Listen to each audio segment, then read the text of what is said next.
Сайн байцгаана уу.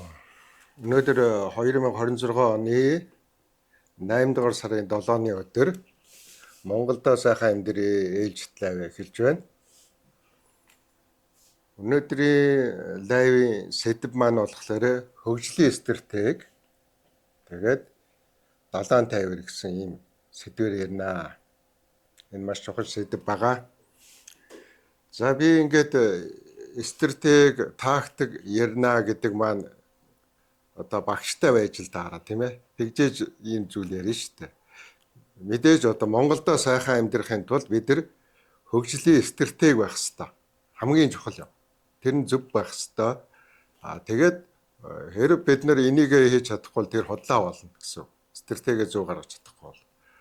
Бидний стратеги зөв байсан одоо ингээд 20 гаруй жилийн дараа ч гэсэн батлагдаад байгаа.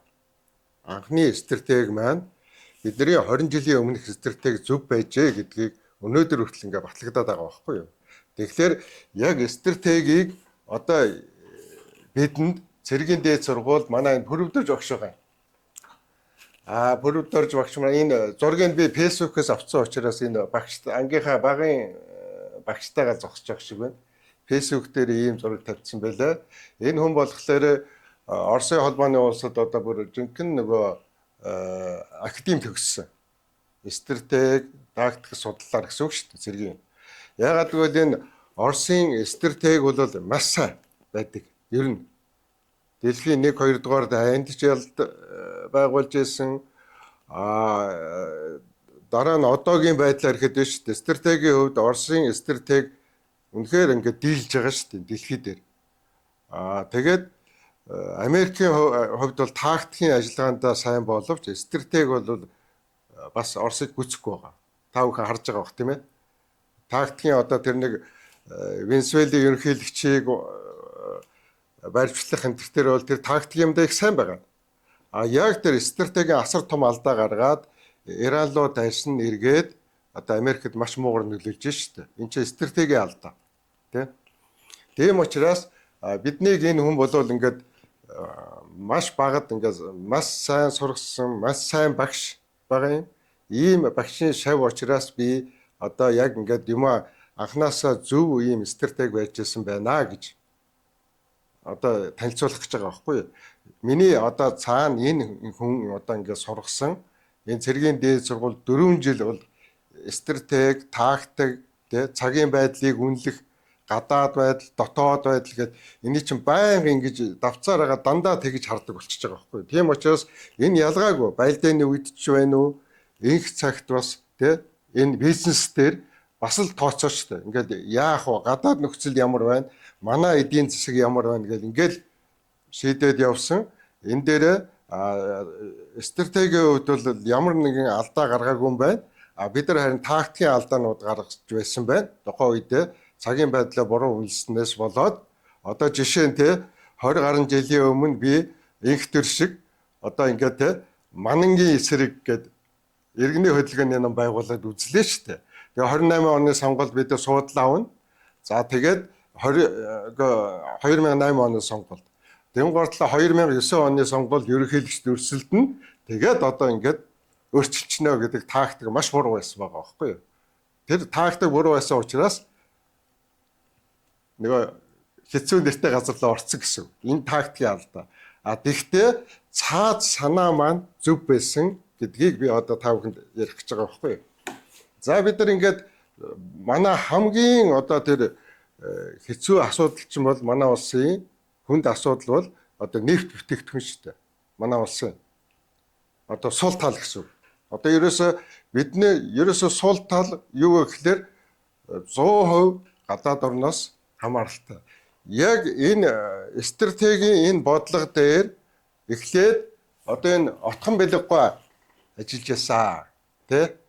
Ер нь арабаас нефтний ингээд хангамж тодорхой хэмжээнд авах нь зөв юм а гэдэг анхны тэр гарцыг отхон бэлэггүй гаргаж ирсэн. Тэр үед отхон бэлэггүйтэй бид бас ингээд ярилцчихсэн тий. Ер нь бол ийм хоёр талын хангамж байсан дээр тэртээ тэргүй дэлхийн нийт ингээд арабаас хангагдж хахад бид бас тэрэнд бол ийм юутай байх ёстой. Холбоотой тэр талд анхаарал тавьж тэндээс боломжийг гаргах ёстой гэдэг. За тэгээд тухайн үед бол манай жаргал сайхан бидний багын найз тий бид нар ч бүр барыг сургуульд ороогүй багтаа л хамт тоглож илээ шүү дээ. Жаргал сайхан маань Монголын газрын тосны газрын дарга байлаа тэр үед. Яг Америкт одоо ингээд төгсөөд ирсэн. Яг тэр газрын тосны мэргэжлийн хүн. Одоо тухайн үеийн газрын тосны газрын дарга. Тэгээд жаргал сайхантайгаа би бол одоо ингээд ажилласан. За ерөөсөө энэ Арабын орнуудаас Туркээс нефт татах юм гарц гаргая гэдэг. Тэр нь яагаад ингэсэн гэхлээр за ЮКОС компани одоо 2000 оны ихээр үйл ажиллагааг ингээд хязгаарлаад тэгээд ерөөсөө зогсчихж байгаа юм. Тэрэн гутлаа штэ. Ган зөриг сайд бол за үйлдвэр худалдааны сайд манай 2000 оны ихээр юм ярьж штэ. За намар боллоо. Өдөрт нэг 8 сарын сүүлээр л байх. Манай банкн дээр ирээд натаа болцсон. Засгийн газар ирж штэ. За намрын урах суралт авах төлж чадахгүй байхгүй. ЮКОС ингээд одоо ингээд хориг тавьцаа. Хоригдсон нөгөө экспортын Орос холбооны улс. Нөгөө Ходорковскийтэй ингээд асуудал үүсч эхэлж штэ. За тэгээ намрын хурцыг яах вэ? Одоо та нар л одоо нэг туслаач гэд. Тэгээ бид бол ерөөсөө 7 хоногийн дотор эхлээд 20 сая доллар. Тэгээд 30 сая доллар гээд Samsung-аас авсан. 7 хоногийн дотор шүү дээ. Бид өмнө хэлээд өмнө харьцаатай байсан учраас биднийг сайн мэднэ. Бид нар ингээд актив нээлгдэг, маш дотн харьцаатай учраас бид нар ингээд үннээ л хэлсэн. За манай ургац ингээд хөрсөндөө хөлдлөх нэ. Одоо бид нар яаралтай арга хэмжээ авах хэрэгтэй байна. Тэгээд яаж яах вэ гэхлээр тэндээс 20 сая доллар аваад тэгээд Казахстан руу шилжүүлж байгаа. Казахстанаас нефт авч байгаа шүү дээ. Тэгээд дараа нь 30 сая тэгээд ингээд нэмээ өвчж байгаа байхгүй юу? За Казахстанаас нефт авахд яах вэ гэхлээр бид нар ингэж байгаа. Эндээс Атрау хотоос Атрау гэдэг одоо нефтийн өр юм биш үү? Тэр Каспийн тэнгисийн ирэг дээр. Тэнд манай найзууд байдаг. Нефтийн ийм цоонхогтой 5-6 цоонхогтой. Тэдрээс бол мөнгө шилжүүл нефт аваад шууд Европ руу Оросод дамжаад Европ руу явдаг хоолой байдаг байхгүй юу? Тэр лөө шахуулчихж байгаа. За тэгээд Европ руу явдаг хоолоор ингээд шахуулчаад яагаад гэвэл бид нар эндээс Ангарскаас авчиж байгаа байхгүй юу? Тээврийн зардал энэ дээр ч гарахгүй байгаа биз? Тэ? Яг ийм юмыг бид 2000 оны ихээр хийчихэж штэ. Ингээд дуршлах суудсан эндээс. За ер нь нефтийг бол ингэж бас болох юм байна. За тэгээд яаж байгаа гэхлээр бид нар энэ дуршлаг дээрээ суурлаад Арабаас ингээд нефт авъя. За тэгээ нэг Отонболго талигач болцсон учраас анд озртаа ярьж байгаа. Энд чинь нөгөө залгамжлагч штэ тэр хамаатан дүү те Отонболго. За ийм байна ийм агч нь өмнө нэг ийм ярьжсэн. Одоо чамд энэ талаар мэдээлэл байна уу гэхэд би бол хамт явж ирсэн мэдж байгаа шүү л гэсэн. Би хятадын нефтийнхэнтэй холбоодог чадна. За тэгээд энэ жага анд базар бид гурав Бээжинд очиж байгаа. Тэгээд хятадын нефтийн хэнтэй уулзж байгаа. За бид нар ингээд Туркээс нефт аваад танаа руу нийлүүлье. Та нар биднэрт зохих хэмжээнийхийг Монгол руу нийлүүлээч гэсэн хятадын зүгээс маш дуртай байсан. Тэгээд яг хятадын тэр уулзсан хүн маань манай жаргал сайхантай Америкт хамт сурж ирсэн хүн байсан. Залуу яг үе. Хоёулаа би инээ тань. Бүр бөөм баяр. Тэгсэн яасан гэхлээр ингээд тийм хувийн яриачээс маш амархан байгаа. Ингээд нөгөө нөхөр чинь дараа нь шууд Сингапурт байгаа тэр нефтийн эсэг агуулгыг хариуцдаг би дараагаар очичлоо гэж байгаа байхгүй юу? Одоо юм хийгээд ер нь ямар ч асуудалгүй болсон шүү гэдэг. За тэгээ бид нар чи ингээд жаргал сайхан нэг сайд бас жаргал сайхан те воин жага. Би тэд газрын тосны газрын дарагтай Туркид очиж байгаа. Тэгээ Туркид очиод газрын тосныхонтой уулзаад тэр засгийн газрын хэмжээнд ярилцаад газрын тосны дарга бүр дагуулж очиод Туркийн газрын тосныхонтой уулзсан чинь энэ дээр Эрдоган дарга тусалж байгаа. Эрдоган даргатай чи их дотож шүү дээ. Ингээд энэ өрөөнд нь байна, энэ Монголд байна тий. Одоо ерөөсө баг энэ эднийхэн чинь чи Туркид ирээд бид нартай уулзахгүй бол гомдын шиг гэдэг байхгүй юу. Тэгэхэд та нар Эрдогантай уулзах ихэд бол ер нь хэцүү дээ тий. Засгийн газрын шугам. Тэгээд огцорч бол уулзахгүй тий. Тэгэхэд бидний хувьд бол ногоон гэрлээ. Тийм дотно. Тэгээд гуйж байгаа юм да.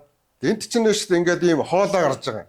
Одоо энэ Туркийн Туркменээс энэ тэнгисийн доогоор хоолоо татаад газрын тосны хоолоо энд гарч ирж байгаа байхгүй юу? Бритиш петролиумын хоолоо. Эндээс 5% Монголд өгөх талаар Эрдоган ярьж өгч байгаа байхгүй юу? За юу монголчууд эндээс 5% одоо ингээд эндээс аваад тэгээ бид нар ингээд тээвэрлэе гэсэн ийм ярьж байгаа. Тэгээд бол ерөөсөө Туркид очсон нөгөө уулцсан хүн бас манай жагаа энтертэй бас сурж исэн хүн байдаг байхгүй юу? Тэр нь бас Оросд байсан баха. Оросд хамт сурж исэн. Тэгээд бидний үеийнхэн ч тэр үед ингээд дандаа жохол газруудад очсон. Тэгээ нөгөө газрын тосоо хариуцсан тэр дарга нь бол ерөөсөө энэ Туркээс бид нар бол одоо ингээд нийлүүлж болж байна тий. Дээр нь бид нар энэ арабаас нийлүүлж өгье та нарт. Яриад өгье. Бид нар ийм байнгын кредит лайнтай. Тэрнээс та нар аваад энэ хятад руу нийлүүлчих юм Сингапурт. Одоо ийм эсгэлээд байгаа байхгүй хятадын. Тэгэх юм бол бид нар эндээс аваад энд өгчин тий. Энд өгчөөд эндээс ав. Яг энд өгсөн ханшаараа. Энд чи бид нар том хэмжээнийхээ өгнө шүү дээ. Тэгээ энээс нэг 10 мянган тонны ч үт юм уу тий. Авна гэсэн үг байхгүй юу? Ийшээ 60 мянгаыг өгчөөд тий. Тэгээд нэг удаа гэх шүү дээ. 60 мянгаыг өгчөөд тэрнээс 10 мянган эндээс тэр ханшаараа ингээд Монгол руу татах. Ингэвэл хоёр талаасаа хангамжтай болж байгаа байхгүй юу? Тэгэхэд одоо нөгөө та нар стратеги одоо талаар гадарлахгүй байгаа учраас өнөөдөр хэлээрээ 10 хэлээр оруулъя, литрээр оруулъя гэд яриа сууж штэ. Тэ? Тэгэхээр бидний энэ бол ерөөсөө энэ Монголын төр засгийн газар огт хамаагүй штэ. Зүгээр л ингээд хувийн хвшлийнхэн хийчих ажил байхгүй юм. Хувийн хвшлийнхэн. Тэгэхээр бид нар ийм юм одоо 20 жилийн өмнө ярьж байсан байж штэ. Тэгээд энэ стратеги бол зөв гэдэгтээ итгэлтэй байсан учраас энийгээ бид нар орхиогүй. Мөн ярьсаар л байсан. Түрүүчийн лайв дээр би ярьсан шүү дээ. Ингээд 60 мянган тонны танкер бид нар ингээд байгаа гэх тээ. Тэгээ одоо яг л ингээд энэ байна л да. Одоо энэ яг тэр танкерийн зураг биш л дээ. Бид нар хуучин ийм танкер авч байгаа шүү дээ. Шинийг авч чадахгүй шүү дээ. Тэгэхээр бид нар ийм танкер аваад тэгээд одоо Ормозын хоолой ойролцоо ингээд 60 мянган тонны ийм танкер хүлээж байгаа байхгүй юу? Тэнд инх тайван тогтоход хамгийн түрүүнд одоо ингээд тээвэр хийх гэдэг байгаа байхгүй юу? Сингапур руу. Одоогүй л бүр Сингапур ч хэрэг байхгүй. Бараг тэндээсээ гараал зарчин. Одоо нэг хуурцсан учраас. Энэ нэг яагаад бид нар ингээд отоод байна гэхлээр одоо тийчээ ийшээ ч ордог даатгалын компани байхгүй байгаа айгаад тий. Одоо тэгээд сүүрчих юм бол төлөх болно шүү дээ. Тэгэхээр ийшээ чинь нөгөө Ормозын хоолоор жинхэнэ зоригтойнууд нь орох байхгүй юу? Тэгээд өрөм хамна гэсэн үг тий. Энэ ажиллагааг л хийх гээд бид бүхэн яасан гэхлээр одоо хүнээ явуулсан. Одоо энэ хүнтэй уулзж байгаа тэнд. Одоо энэ бол энэ шаах бол Абдулла бол одоо гадаад хэргийн сайд. Арабын нэгдсэн Эмиратын гадаад хэргийн сайдтай бид нар ингээд ярилцж байгаа одоо. Манай хүн очсон. За юу. Тэгээ бид нар ингээд байна шүү дээ. Энэ хавьд манай ус онгоц байж байгаа. Тэгээд Ормоз руу ороод эндээс аваад гарчин. Тэ? Ийм юм хийх гээд энэ хүн бол тэр талын юмыг бид бол хариуцъя гэд. Нөгөө хуучин харьцаатай усаад баггүй бид нар чинь. Тэгэхээр энэ талыг би зохицуулчих. Та нар бол тэгээд ингээд яхаа цаашдаа өөрсдөө мэдээ. Эндээс нефтэр хангахын би хийчихнэ гэд. Тэгэхээр эндээс чи ингээд хамгийн түрүүнд хэд ирээс хийчмээр байгаа байхгүй юу? Тэ? Бид бол ерөнхийдөө энэ нээгдэн мэдээж жоохон их л удаан хүлээж байна. Хүлээгээл байгаа. Тэ? Тэгж байгаа л одоо бол ерөнхийдөө гэрээ байгуулъя гэж шүү дээ. Хоёлоо болио нээя гэд. Нээчлээ тийм хурдан явахгүй шүү дээ энэ чинь. Ягаад гэвэл нэг даатгалын компаниуд даатгахгүй. Тэр нь ч ерөөсөө зөрөгтэйгээр ороод эндээс авах хэрэгтэй байгаа байхгүй. Ягаад гэвэл манай бид нар чинь хуучин онгоц авна шүү дээ. Онгоцоо гаргадаа ус онгоцоо. Одоо та нар асуух юм бол ийм далбаа авцсан байгаа бид нар. Далайн тээврээс. Тэгээ манай ингээ байж байгаа. Эний чи бид нар шүү дээ ингээд бараг 7 том их засварт оруулж байгаа. Хуучин онгоц аваад. Эний чинь мөнгийг номин компани гаргасан шүү. Манай номин компани байна шүү дээ. Тэгээд энэ мөнгийг гаргаад тэгээд ингээд засварыг хийлгсэн. Энийгээ бол бид нар 25 онд ингээд дуусгасан хийгээд засвар хийгээд. Тэгээд одоо он гараад ерөнхийдөө нэг ийм тээвэр хийчих санаатай л далайн тээвэр сая ярьдаг тээврийг хийх юм бол ганцхан үнэхээр одоо ингээд энэ би стратеги яриад байна шүү дээ. Ийм далайн тээвэр дээр бид нэр мөнгө хийвэл биднэрт хамгийн найдвартай бизнес байгаа шүү. Манай бизнес эрхлэгчид мөнгөтэй хүмүүс байвал ийм усан онгоц одоо авдаг цаг шүү. Ийм усан онгоц аваад тэгээд ерөөсөө хинээс хамаарлаггүй. Зөвхөн тэр Араби орнуудаас тэр Туркээс нефт аваад эндээс нефт аваад ийш нь зараад шүү дээ. Одоо ийш очих чиргүй замд л зарчин. Яал буцаад өгөөл аваад тийм ченж хийх боломж байгаа. Яг ийм бизнес хийх хэрэгтэй байгаа. Тэгэхээр бид нар ингээ хятад өгчлөөр чинь энэ тээвэр байхгүй болчихж байгаа байхгүй. Энэ чинь шүү дээ энэ дөрвөн ширхэг нефт боловсруулах үйлдвэр байна. Хятад манай хэлийн дагуу тэгээд энэ дөрвөөс аль нэгнээс нь л авчихна. Тэд нар бол хятадын тал бол тэгж байгаа байхгүй. Манай энэ нөөцийн энэ агуулга руу та нар өгчих юм бол бид яг энэ урдаас чинь ингээд тээврийн зардалгүйгээр өгчөө гэдэг байгаа байхгүй юу. Энэ бол мөнхийн хэрэгцээ хятадын маш найдвартай. Тэгэхээр би тэр дахиад хэлье. Ийм усан онгоц авчих юм бол та нар ингээл энэ тээвэр ийм л тээвэр хийгээд байна. Хамаагүй энэ Оросоос ч авна Оросоос аваад ингээл ерөөсөө ийм тээвэр бол хамгийн одоо бидний энэ далайн тээвэр бол бидэрт маш ашигтай Монгол улсад. Нэгдүгээрт хөгжилд их нэмэртэй бидний сул тоолыг нөхөөд өгнө дээр нь ашигтай хямрахгүй тийм эрсдэл багтаа ийм гоё бизнес байгаа шүү. За энэ дээр бол бид нар ингээд оролцоод явж байгаа. Энд чи одоо баг 20 хэдэн жилийн өмнөөс л ингээд стратеги нь яваад байна шүү дээ. Ганцхан тактикийн жижиг алдаануудаасаа болоод хойшлсоор өнөөдөр хүрсэн байна. Гэхдээ одоо бол бид ингээд эхний ээлжинд хийх гэж байна. За тэгээд ерөнхийдөө та бүхэн ойлгосон бах намайг одоо бас эргэлзэжээвэл жаргал сайхнаас асуу. Одоо энэ анд базраас асуу. Анд базар зайлуул их тусалсан бид нар. Ингээд бүр тэр энэ отгон бэлэггүй өмнө байжсэн холбоонуудыг сэргээгээд холбоотой хүмүүсийн тэгээ уулзуулаад тэгээд энэ үйл ажиллагаа явуулах байсан. За жаргал сайхан сайд байхдаа бас үйлдвэр бодлооны сайд байхдаа Туркэд очоод бид чинь хамт очоод тэгээ бүх одоо юмнуудыг ингээд цэгцэлж өгөөд газрын тосны даргын бүр ингээд маш өндөр хэмжээнд бас тэдний газрын тостой ингээд хилцээр хийлгээд хамтран ажиллах. Ингээл одоо тэр ийм ямиг одоо энэ Эрдоган чи хийж өгсөн шүү дээ биднэрт ингээд бүр чөлөөтэй. Тэгээ бид нар л ингээд жоохон арчаагүй сарилаад авч чаддаг болохоос тэгсэн бол одоо Туркээс ингээд тэр хоолоо ингээд гарч шít.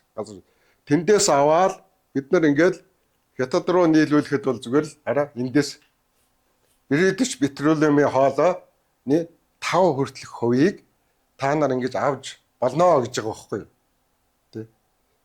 Тэр 5% гэдэг чинь биднэрт бол асар томтой байхгүй юу? Энэ том хоолойны. Тэгэл чадлаараа зөөх боломжтой байгаа байхгүй юу? За энэ бол стратеги тайлбарлахын тулд би ингэж хэллээ шүү дээ.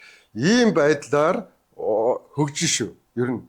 Тэрнээс бол ганцхан ингээд улсаас хараад ингээд энийг ярьснаас ч 20 гаруй жил болчихлоо шүү дээ. Ингээд ерөөсө хэрэгжидэггүй ийм байдалтай байна. За тэгэхээр энд чинь байна шүү дээ. Бид нарт нөгөө өмнөх лайв дээр хэлсэн Анод банкыг бид ингээд сэргээх гээд одоо шүүхэд хандсан байгаа.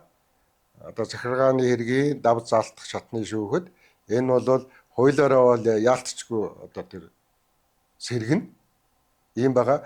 Анод банк сэргснээрээ яах юм бэ гэхээр шүү дээ. Нэгдүгээрт энэ бензин шатхуун түвшний чинь асуудлыг маш найдвартай арганд нь хийнэ. Ягаад гэвэл Анод банк чинь шүү дээ. Ерөөсөө л тэр үед энэ тээврийг хөөцөлжсэн, дээр нь баг нуурт газраа автсан одоо нүүрс шингэрүүлэх үйлдвэр Германы тий технологиор байгуулах гэжсэн шүү дээ. Германы мэрэгчлэтнүүд, Европын мэрэгчлэтнүүд ингээд хийсэн сая долларын үнэтэй төсөл бэлэн болгоцсон байсан. Тий газраа автсан том мундаг мэрэгчлэтнүүдийг аваад ажиллуулсан.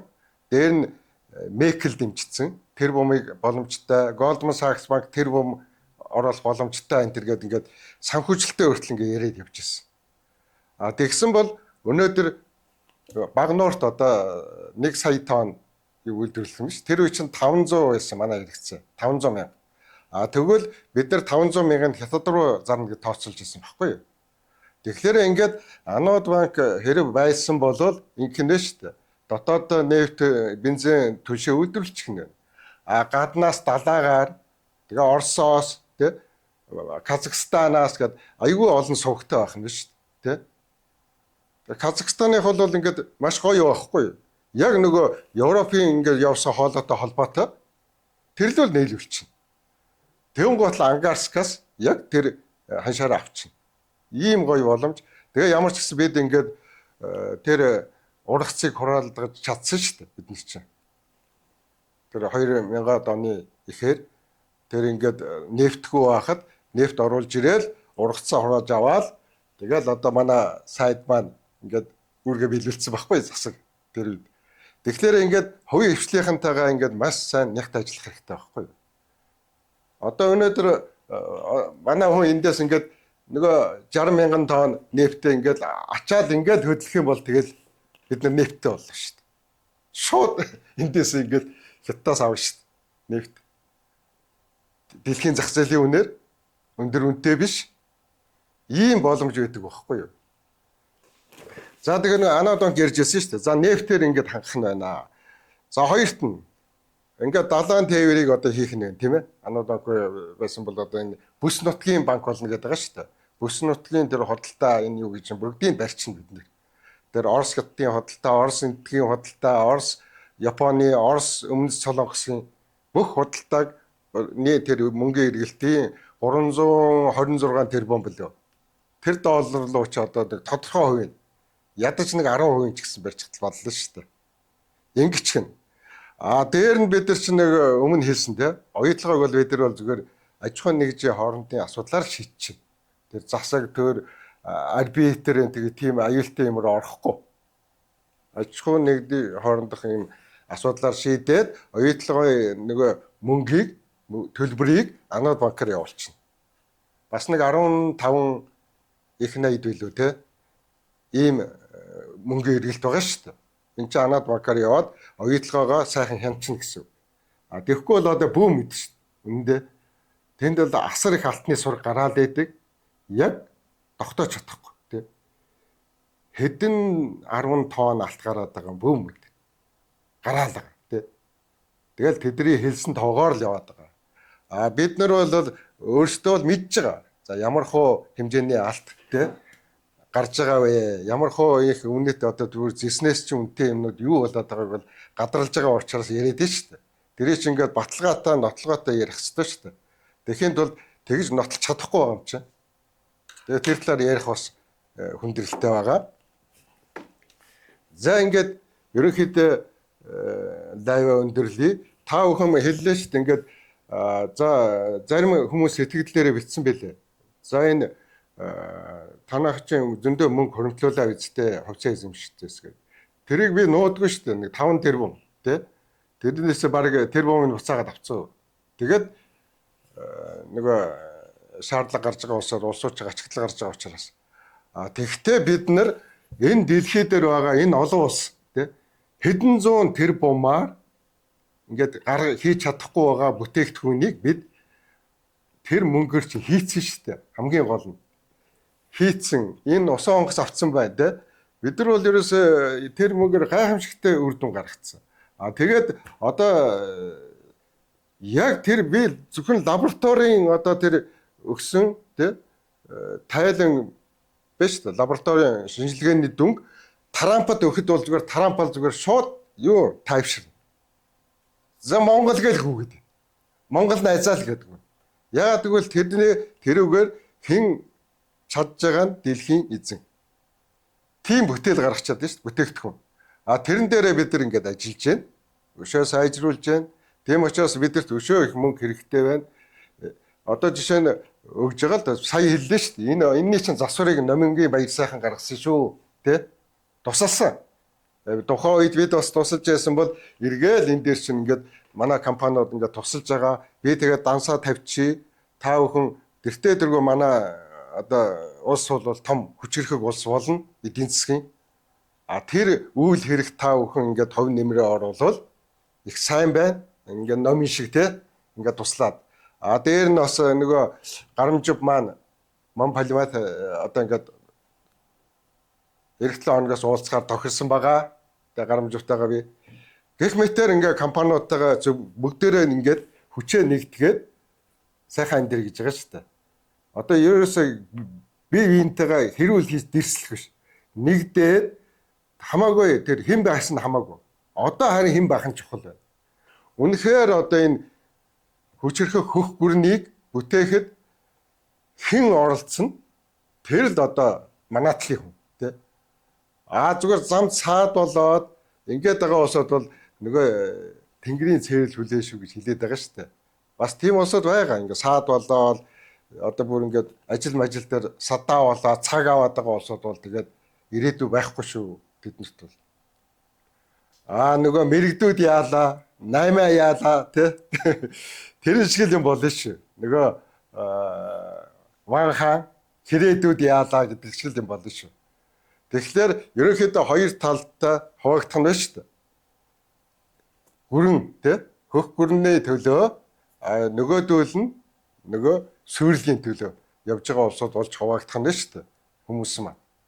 Тэгээд одоо энэ нэгдэх хүчрэх тал дээр ингээд нэгдээрээ бидэн лөө. Тэгээ бидэнд бас ингээд туслаараа дэмжээрээ бид бүхэн тэр мөнгөийг эргүүлж өгнө. За хувьцаач болгож болно. Хувьцаа болгохдоо өндөр ханшаал болгоо шүү. Тэгээ одоо өөр арга авах. Яагаад гэвэл бид нар чинь хувьцааныхаа ханшийг өшөжээж Япончуудтай Архимед Элон компани шүү дээ. Элон Масктай харьцах гэдэг шүү дээ. Бид нар бол Элон Маскын тэр хиймэл дагуулыг одоо доголдоод эхэлсэн. Тэрийг бол төгс болгож чадна.